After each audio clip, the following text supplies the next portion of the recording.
what would you say is the one thing that could sum up your career path and your direction to where you are in one sentence? I help organizations take on that change journey. What's on the board's minds in terms of when they say we need to increase our profit to revenue by 20%? And then how does that translate to their willingness to get involved? Company listed on the stock exchange, so there are shareholders. Shareholders have an expectation of dividends, increasing value, because they bought shares. Hey, and welcome to the Change Leaders Playbook, bringing you all things delivery leadership in a podcast. I'm Cliff, an experienced leader of change initiatives and advisor with a passion for the teams that are leading the way. I'm joined today by my guest, David Dyer, a motivational tech leader and board advisor who has held multiple CIO and CTO roles across various industries, including retail and e-commerce. Now, David has a unique view of what matters to boardrooms and how that shapes the delivery of market-leading products. This is going to be another episode packed with actionable insights and lessons. So let's get into it. David, welcome to the show. Thank you, Cliff. Pleasure to be here. Great. So David, I'm going to do the usual thing today of just find out a little bit more about you, just in terms of what would you say is the one thing that you could sum up your career path and your direction to where you are in one sentence? Can I have a really long sentence? No. Yeah. No, okay. I guess really, in essence, what I do is I help organizations take on that change journey. So usually I'm brought in at one point, like point A, they want to get to point B. Maybe they know what that is, maybe they don't. And it's to bring them on the journey. Now, whether that's an individual, whether it's an SME, whether it's a big corporation, it's all about that journey. And what I'd also add is it's about the people on the journey. So whether it's a tech change, whether it's business as usual, it's all about the people. Amazing. That's really good. So with all that in mind, I'm really interested to get a view from you around, just generally speaking, what's your observation been around working in various organizations as an advisor and seeing how different organizations work and how they want to tackle change? Now, from my experience, there can be a lot of let's just say inconsistency and differing personalities and challenges in actually just getting synergy. What's your take on it? What have you seen? Yeah, I mean, to be fair, I think a lot of organizations are very similar.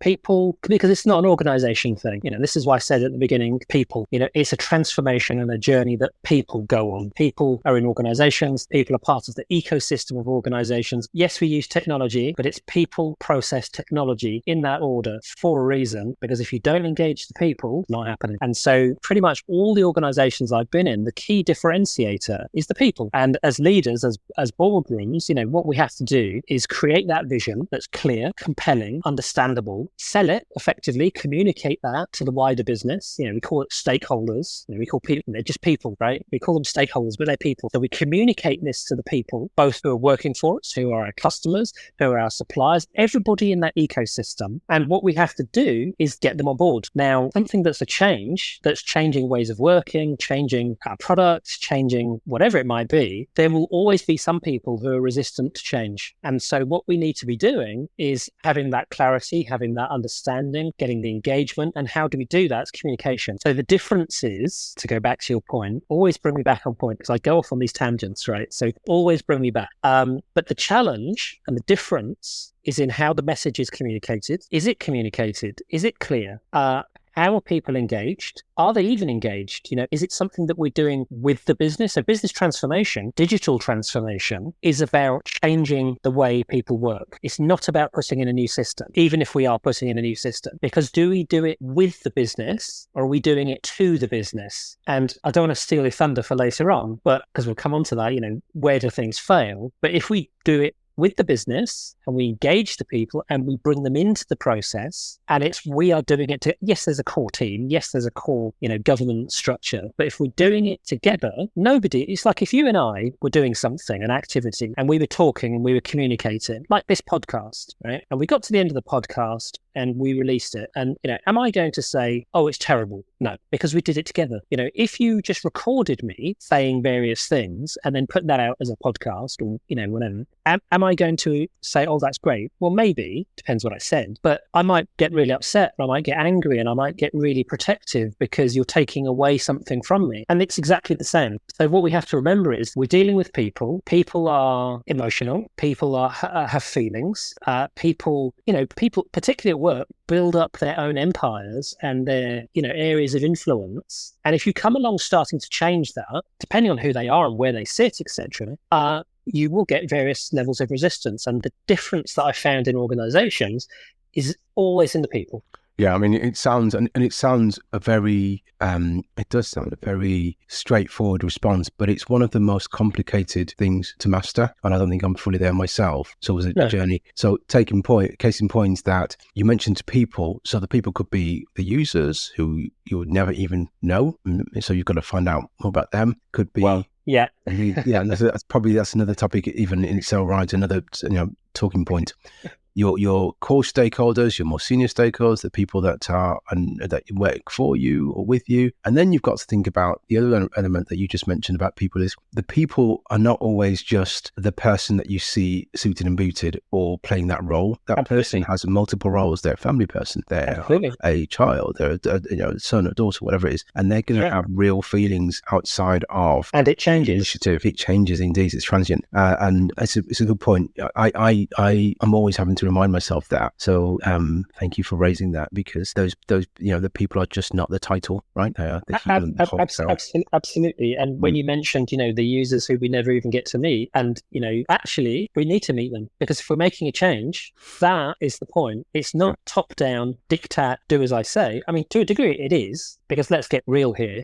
We have senior execs, leaders in the business to give direction, to make sure the business is going in the direction that's needed to meet the needs of the shareholders, the owners, etc., to be profitable, usually, to meet the stated objectives and aims of the business. That's what the board is there to do. That's their remit. It's not to make sure everybody necessarily is happy. It's to make sure the business is viable, strong, meeting its goals, is compliant, if there are legal regulations to uphold, maybe for a bit of banking, for example, or actually not even, retailers with, data protection, not retailers with data, but PCI DSS, for card payments. There are so many regulatory things that need to be adhered to, financial accounts. These are all things that the board needs to make sure are happening, because ultimately they are responsible. Because if it goes wrong, as we talk about, and I think later we're going to talk about, how does an exec's mind work? Well, the executive is thinking about a lot of different things than, say, the project manager is thinking about, or the person in the shop is thinking about, or even ahead of, and so what we have to understand is they don't know,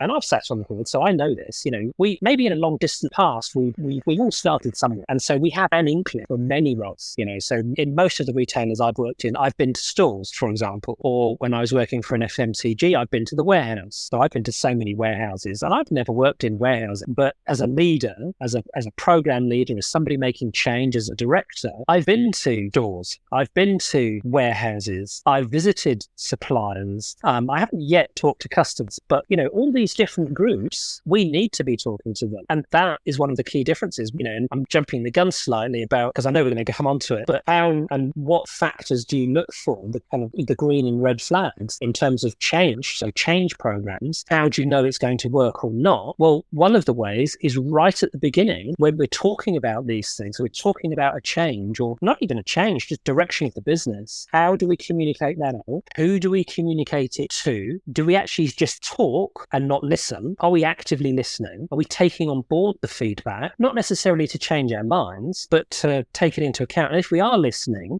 is it empty listening, or are we actually going to do something about it? What are we listening for? And so these are all things that start to build up that picture, because then as a board, and we could say, oh, we're going to, we want to increase profit by 20%, make it happen. What does that mean, how are we going to do that? And so You probably need to speak to people to find that out, don't you?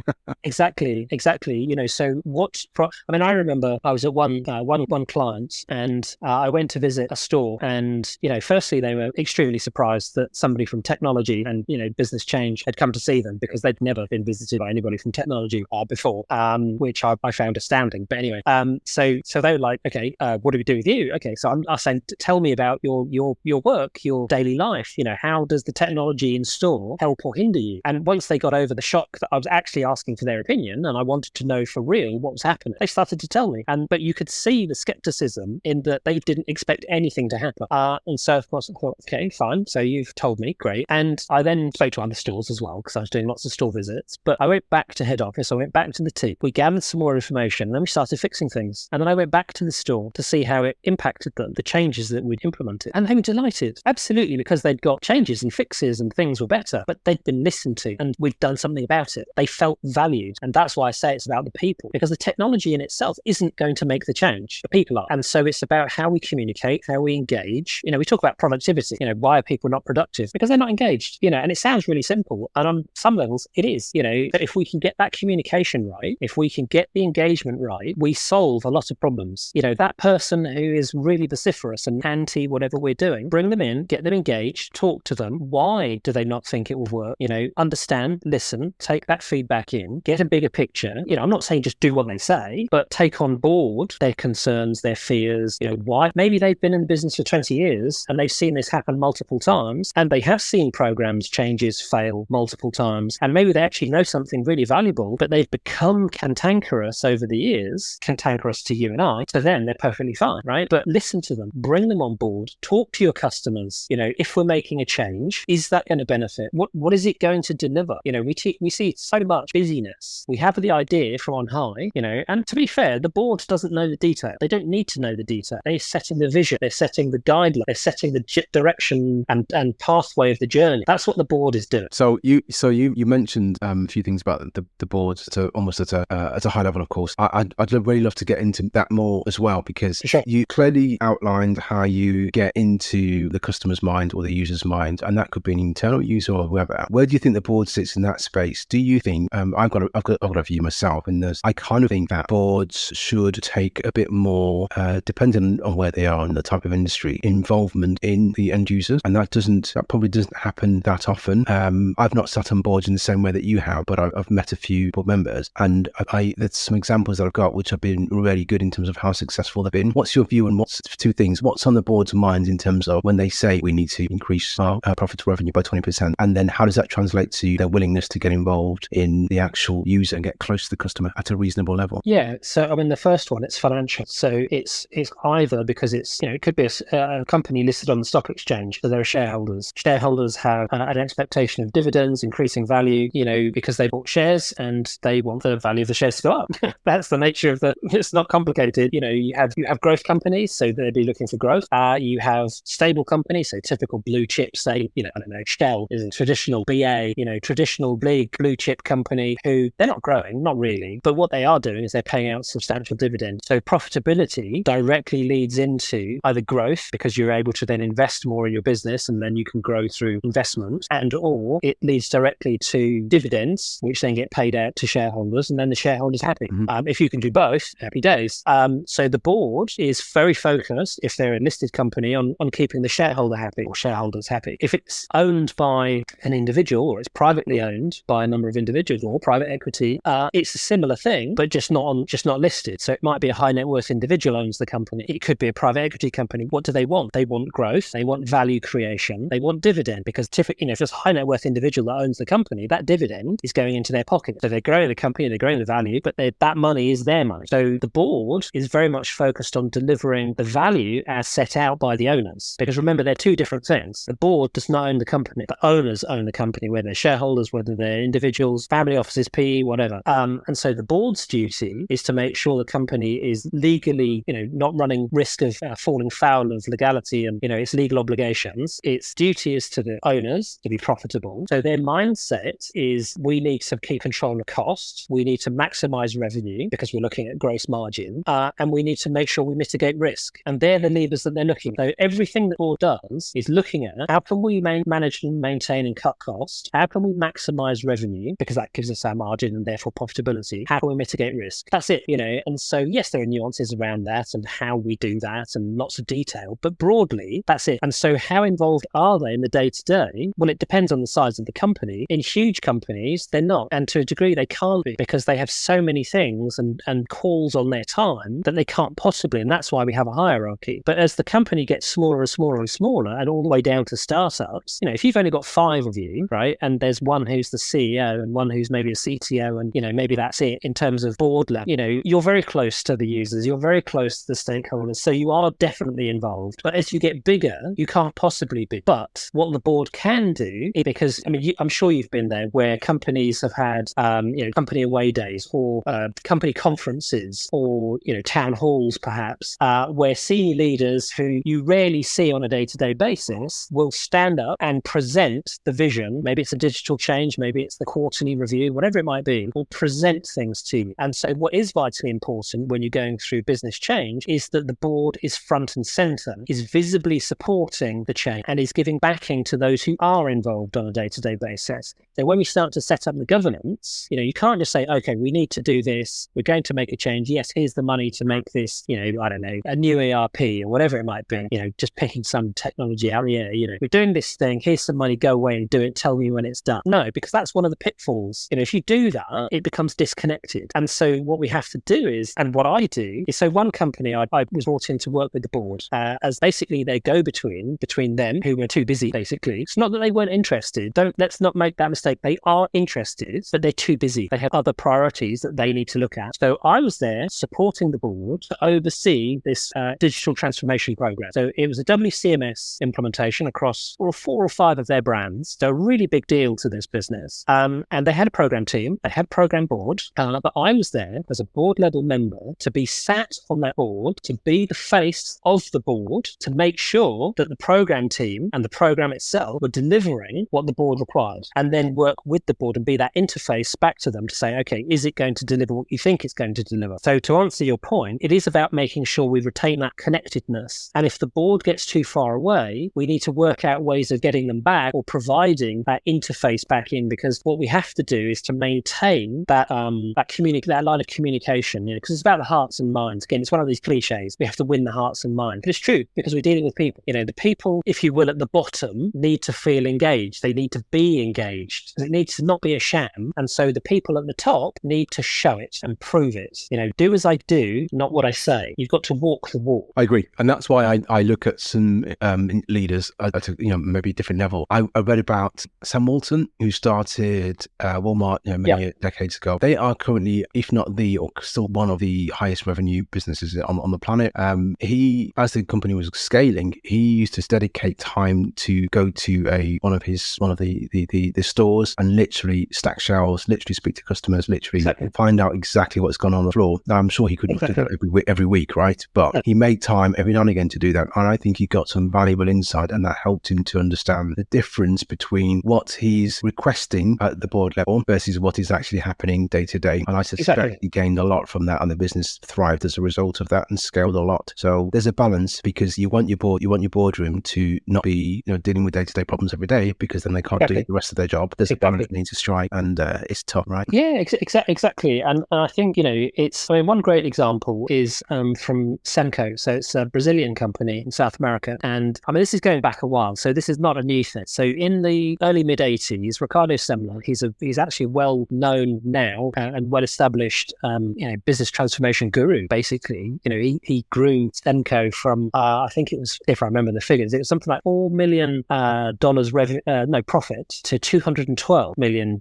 profit. So this was in 1984, I think, or 85, something like that, to the early 2000s, so 2002 or something. So in a less than 20-year period, he'd scaled it from being 4 million to 212. And one of the things he did was that, because he suffered from inflammation, so he suffered from stress. So he said, right, okay, we've got to be able to do this better. We can't just be command and control. It doesn't work. It's limiting the company. I'm not going to do it. I'm not going to join the company. So he said to his dad, if I'm going to join, we have to change. So the dad said, oh, all right. His dad was getting older. So he said, all right, fine. Anyway, so one of the things he did was he empowered the people because they make tires. That's one of the things that they make. They made tires, for cars and what have you. And he empowered the people on the production line to choose what they made, so which type and brand of tires, whether it's winter tires, summer tires, whatever. And what they found was, and obviously they gave them the data, so they knew what the sales were, they knew what the stock levels were. And what they found was productivity went up, but sales went up, because what they were doing, the workers were doing, is they knew what was going out of stock, and they knew the seasonality, and they knew what was going to sell. So they made stock in time to meet demand, because they could see it, because they were on the ground. And so the profitability and the sales for the company went up, because now they had stock. Because clearly, if you have a product, you can't sell thin air.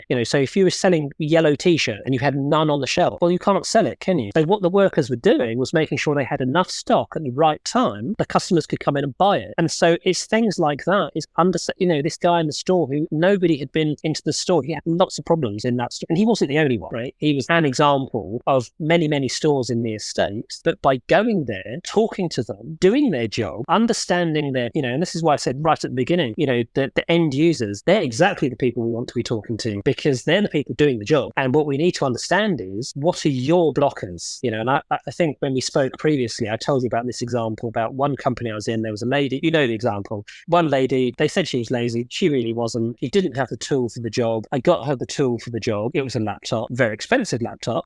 Got her the tool for the job. Of course, her productivity went up. But what it did was it unblocked the product launch life cycle. So that period of time to get product from, ultimately from design stage, but from when the photographs were taken to getting it launched on the website and into store, it shortened that process by 2 weeks, one laptop. And so, but previously, and the resistance that had been met was that it's a £4,500 laptop. We cannot possibly spend that money on a laptop for her. And it missed the point. And this is where we need to then be looking at, and this is where, my work with boards is to be understanding that, yes, it's £4,500 that goes on your balance sheet, but the impact is this, and it's far greater than 4.5K, right? And it's a blocker. So, but you'd only know that by talking to the person on the ground. So it's absolutely vital to get out and about, but you can't have the board doing that all the time, because that's not their job. But what you have to do, and what the board needs to do, is to employ people, engage people, so that the manager down, or the manager down, or the manager down has the culture where, and actually the person at the bottom can say,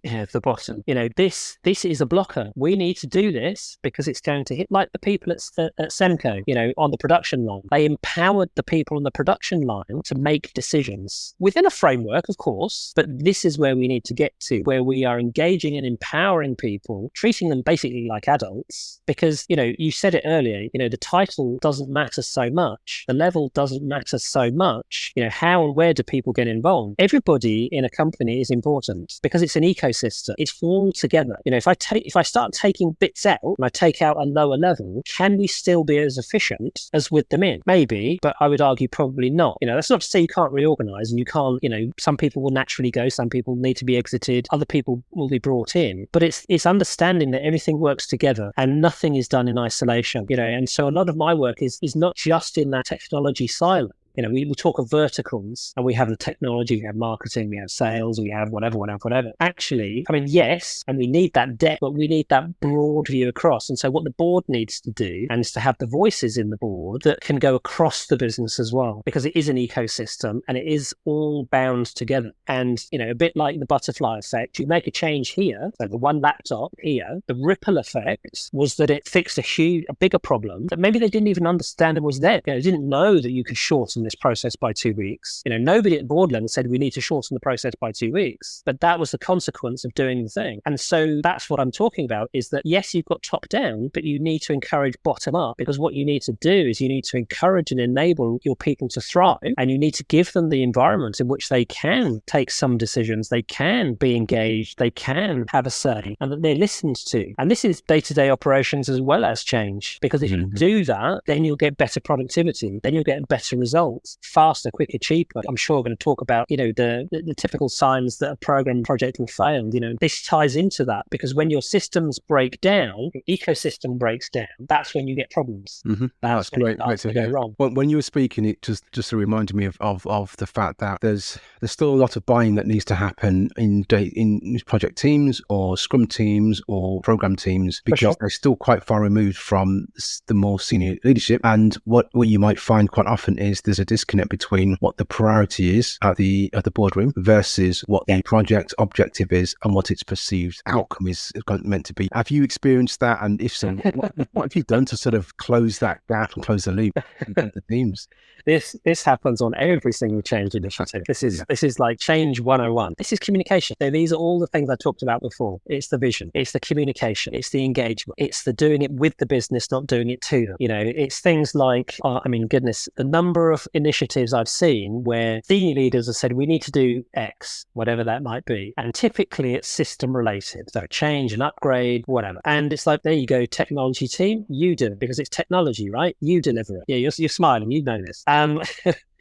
And it's thrown over the fence. Immediately, that's a red flag, because as soon as you've now made a disconnect, because by throwing it over the fence to the technology team and saying, this is what we want, you do it. We're off to do day-to-day operations. Lovely. Now you're concentrating on this. The tech team is kind of thinking, right, okay, well, I don't work in finance. I don't work in marketing. I don't work in, logistics. I don't know the ins and outs. And as we said, the nuances of that. And yes, of course, we have business analysts, and we're going to send the business analysts to talk to the business, and we're going to get the requirements, and they're going to tell us, and they're going to say, well, it needs to be like this, and this is how we work, and we'll have all the swim lanes and process flows, and we'll have all of that. And then we go back into our silo and we start beavering away, configuring, building, coding. And then we show it, whether it's agile, waterfall, it doesn't matter. We show it so that that's just a timeline thing. We show it to the business, and then they say, not what we wanted. How many times have you heard that? Far too many times, to be fair. Far too many times. The reason, as soon as we threw it over the fence, disconnect. So what we have to do is, as we talked about before, the board needs to be represented on the steering board. The board needs to be engaged in the change operationally. That's where, so for example, the client I mentioned, they couldn't do that. So I did it. I was the board representative. So I would go back to the board. I would understand their needs. I would speak to the program team, the wider business. I would understand their needs. I would bring the two together. So I was the connector. So that disconnect didn't exist because I was there. Similarly with transformation. So yes, we have all the technology team. Great. That's one part of it. But where are the subject matter experts from the business? Where are the business champions? They need to be embedded in the change in the program. They need to be working on it day to day. Their roles in the business, their day-to-day work needs to be backfilled. This is one of the disconnects that happens, is that the business will say, we need to do X, ERP implementation, it's my favorite, just because it's big.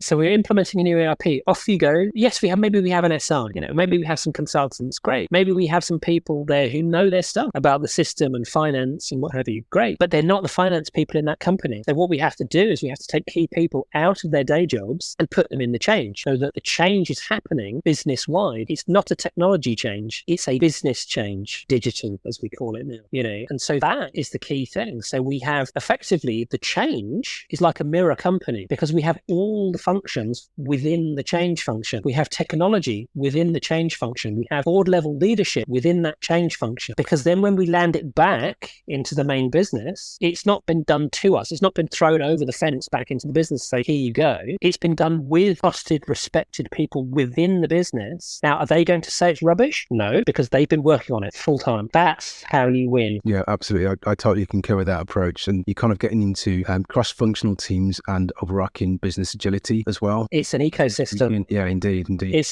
That's the key thing that is missing. Business is an ecosystem where everybody, you might not think it, but everybody interacts together. Everything fits together. And as soon as we start separating it out and say, oh, that's only technology, or that's only marketing, or it's only whatever, that's where it starts to fail. Because then we have our lanes, we have nobody looking across the piece. That's when it starts to fail, because business is not isolated. If I gave you a whole new tech suite for you in your office, so where you're sat now, right? I changed all your programs, I changed your laptop, I changed your mic, your camera, and I said, here you go, Cliff, we've got you better technology. We've tested it and it's great. It's a brilliant setup, best setup in the world. Here you go. How do you feel now? I'm just smiling. I know what you're going to say. Well, it depends. If is it what I asked for? Is it what I need? Do I know how to use it? All sorts of questions have got in my mind. Exactly. Is it any good? You say it's good, but is it? Can it do this? Exactly. But that's exactly how the businesses are feeling.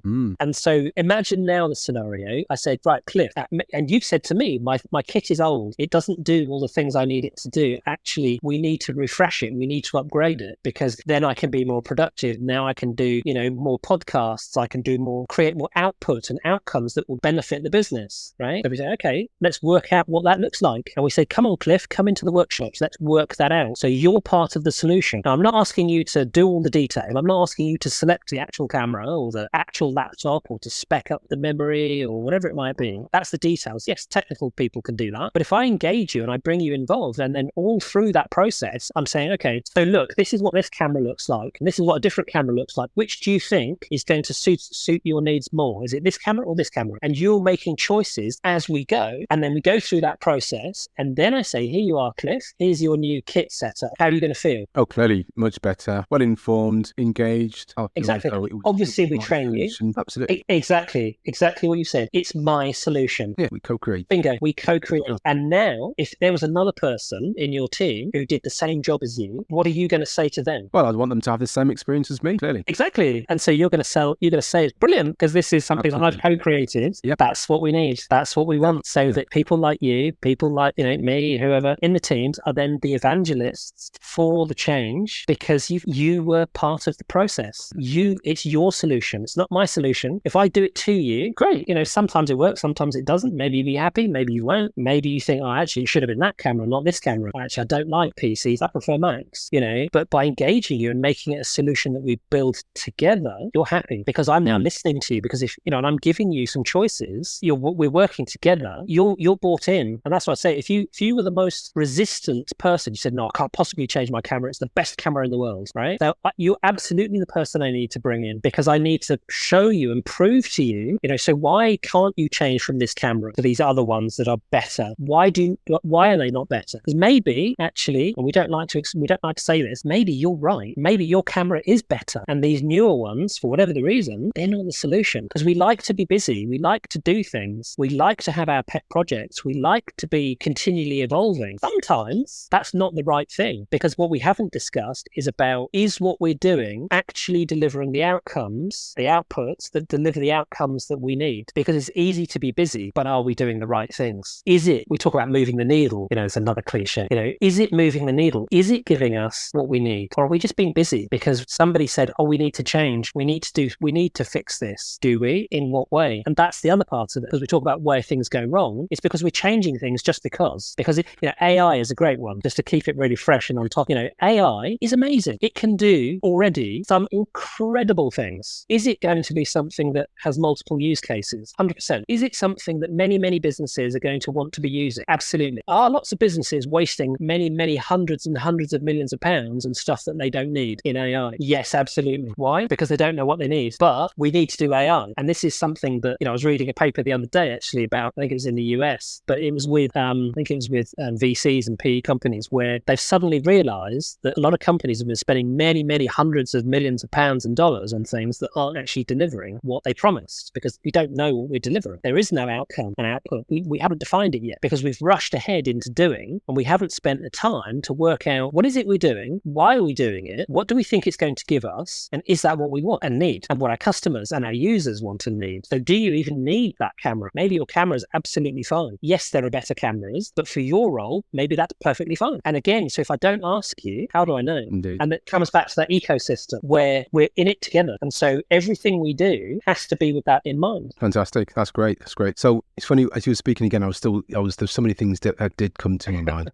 Many of them just disappeared as well because there was too many of them. But anyway, one of those things that I was thinking about was just a bit about what you touched on before about projects failing. And it was kind of the fact that there are projects that fail and there are products that fail. And sometimes the two are not the same, right? But there are always flags and warning signs that you might see in advance. And sometimes for me, I always get a sinking feeling when I know something's about heading off the wrong track. And then I start to dig deeper and figure out what that might be. I'm quite interested to know from you, or maybe if you've got more of a helicopter view at a board level or at the CCO level, what are the warning signs that you tend to pick up on that enables you to think, okay, right, I need to take action, or this is potentially going the wrong way? And how can we as change and delivery people potentially be aware of those things so that we can preempt them and be proactive about resolving? Yeah, so there are quite a few things. Lack of governance, that's often a key one, where maybe the board says, before. Senior leadership says, do this thing, and then they're not involved. And so, yes,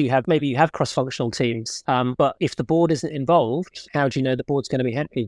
But usually it's around communication, clarity of mission. What are we trying? It's what I said a few moments ago. What are we trying to do? Or are we just being busy? Have we actually defined? Because, again, we talked earlier about mindsets and mindset of the board. So the board has an idea. Now, whether it's regulatory, whether it's a change, whether it's whatever, doesn't matter. The board has an idea. The board says, okay, we need to do X. Okay, we've got the green light. Great. The board also needs it yesterday because, that's also the way it works. We don't need it in 2 years' time or a year's time or even 6 months, perhaps. We need it now. We need it yesterday. So the temptation, and this again is one of those warning flags, is how was the change initiative set up? Have we just raced into doing, it's that system. Let's start implementing it now because time is of the essence. So have we gone through that discovery phase? Have we gone through that really detailed strategic workshopping, mapping it to the organizational operating plan to say, how is this initiative going to impact our objectives? So we have our key objective is being more profitable. Typically that's the business aim, to be more profitable. And usually it has a number associated with it. So this change initiative that we're doing, that we're embarking on, what is it giving that's going to lead to that number? Can we define it? Can we track it? Do we know? How will we know that we've delivered? Because if we don't understand these things and we're not able to say, are we or aren't we on track, we'll never know. And so this is where you end up with time overruns and cost overruns. We're always playing catch up.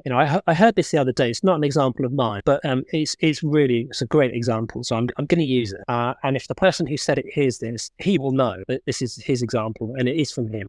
But he talked about thinking about it as if you're sailing. And so when you go sailing with sails, wind, not, motorboat or anything. So if you're in a wind-powered sailing boat and you want to go from here to here, you can't travel in a straight line. You could almost never get to your destination in a straight line because of the wind, because you can go in the direction that the wind is blowing, right? So what you have to do is what's called tacking. And basically that means you have to, from here to there, you get there by zigzagging because that's how you sail, right? You cannot just go straight. That's why cruise liners have got engines and not sails anymore, because a cruise liner can just go straight there. But if you're sailing, you have to tack, you have to zigzag. Now, as you're zigzagging, clearly you're not at your destination point. So what you have to be doing is checking, are we on course? Have we got to the waypoint that we thought we would get to? Where do we need to go now? Is it the same way? What's the wind doing? How's the organization? Have the objectives changed? Because we talk about change as something that's linear, it's from A to B. Are we going on a journey from A to B as if we're driving a car? But we're not, because it's an ecosystem. The business changes, business conditions change, the economy changes. Particularly if you're a retailer, what if your customers stop buying because there's a pandemic, we're all stuck in our houses for, ever. I can't go shopping, So all these things we have to take into account. So you're talking about how do we know? So how do we know is the program team, are they tracking these things? Are we just trying to go from A to B and pretending that it's linear and nothing is going to change? There will be no variable changes at all. Or are we aware of these things? Do we have the change logs? Do we have the risk register, the issues log? Do we have regular meetings with the board, with the stakeholders, with the governance board that we've set up? We have got a governance board, right? We are governing this thing, aren't we? Yes, please say yes, because that's another red flag, because you'd be surprised how many don't, because tech are doing, right? We've got the program manager, we've got the program director, maybe, it's all in hand, right? No. Is the business still the same? That's why you need business people on board, but that's why you also need that direction, because we're sailing. So how do we know? And maybe partway through, we need to pivot. That point that we were going to, maybe that's not the point we need to go to anymore. Maybe the business has evolved and changed whilst we're working. So that's where the board needs to be. We talk about a connectedness. That's where the board needs to be connected, because what are the business priorities? What if the business priorities changed? There are so many variables. The absolute key is, are we tracking it? Are we on top of it? Are we communicating? Are we maintaining that engagement with our people who are doing the work for us? Are we engaged as a board? Is it still, I talked about that client that I was working with, where my role was to make sure that the program team was delivering what the board needed. And that was very deliberate language. I didn't say, were they delivering the system? Because that's not what I was there for. There was a program team for that. There was a program manager. That's my role, was, were they going to deliver what the business needed? The outcomes, the outputs, so that the business would have the ability to grow and move in the direction that they wanted to. In reverse, I needed to know what the board were doing and the state of the business and the wins to be able to then work with the team to make sure that they knew what the board was thinking and how they saw. It's a really apt example, the sailing, because we talk about headwinds in business. So there are strong headwinds. We cannot go in the direction that we want to. So we're going to have to pivot and tack and change direction. And that's the key. And that's how you know. Because when you go into an organization, you're looking for all these things, and it's got nothing to do with the being busy. It's got everything to do with everything around it, because it's that ecosystem, and it's about the people, and it's about how it fits together. And so if it fits together really nicely, that's when you have the good feeling, and it's going to work, and you know it's going to work. If it doesn't fit together nicely, and there are things missing or not done, or we don't do that because we don't have the people to do that, or we're too busy to do that, or oh no, the board knows what we do because we tell them once a month, it's fine. That's when it fails. Great. And there was a few things there that brought back some scary memories for me as we were speaking about disconnected boards and program teams. And I think you did right. That communication and staying connected is key, because you can't pivot without knowing what to pivot to, right? Exactly. You can't pivot without knowing things are wrong in the first place. Exactly. And to be fair to the guys and gals in the teams, they don't know these things. It's also not their job to know these things. So that's where you have, and again, keep saying it's that ecosystem. We have the different hierarchies and layers, because the people at the board, they do know these things. And so they need to feed back down. But they also need to understand how that impacts the change. So that, again, is there that communication channel open? Who is telling the board, okay, you're saying this is what it means.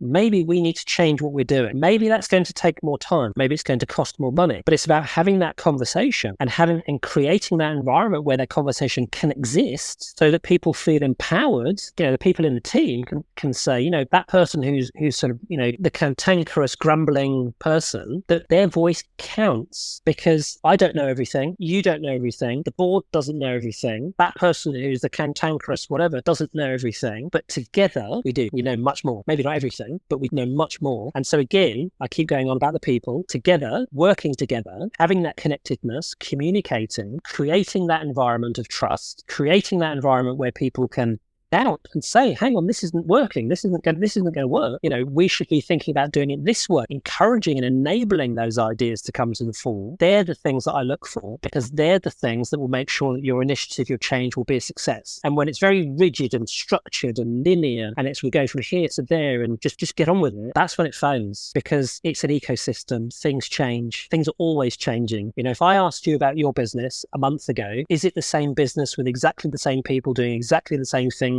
today? And I guarantee you the answer is no. It's changed in some. Maybe it's a tiny change, maybe it's a big change, maybe it's a big change in one area and a small change in another, but it's definitely changed. And this is what we're doing. And so is the business geared up to change, or is it saying, oh, the change is happening over there, it's happening to us, we're not involved? And the successful ones are involved, the unsuccessful ones, it's over there. Someone's doing it to us. And that's how you know. Indeed, an amazing way to end the episode for today. I've covered probably about a fraction of what I wanted to cover. And I expected nothing less from you, because you're full of nuggets, and you've definitely got multiple books in you, as no one's. That's you. Yeah, well, maybe. And I'll be looking forward to signing up for that book and getting your autograph from the time. But my wife says a lot of hot air, but take it as you will. I can certainly talk a lot, but yeah. No problem, and that's good. That's what we're here for. So this is great. Lots of nuggets, lots of good takeaways, and all I have to say to you today, David, is thank you very much for.